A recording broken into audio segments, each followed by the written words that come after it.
Saya expert dalam bab ni. Saya memang pandai dalam sistem tu. Saya boleh handle 100%. Saya boleh handle seorang-seorang. Jangan terlalu meninggikan diri. Walaupun kita memang tahu bab tu, cuba rendahkan diri kita down to the earth. Dan kita just pakai ayat saya boleh. Saya tahu nak buat urusan tu, saya tahu nak handle urusan tu, daripada kita banggakan diri kita expert. Expert tu kira anda 100% memang tahu A sampai Z.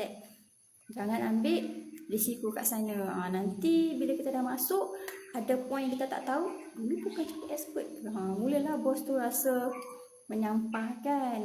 Lebih baik kita bagi harapan yang kita rasa kita boleh buat. Boleh, saya boleh, daripada anda cakap anda expert.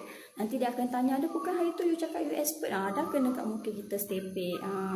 Lagipun tak mungkin kita akan tahu benda tu 100% kan. Mesti ada yang celah-celah 1% yang kita takkan tahu.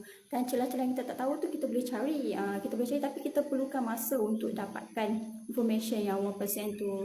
Dan bila kita nak cari tu, bos dah tengok dah kita punya attitude kat sana, yang kita terlalu meninggikan diri. Itu kan attitude yang kurang. So elakkan ada attitude yang macam tu. Kita tunjukkan ya kita memang boleh handle, tapi dengan cara yang biasalah, bukannya expert. Okay.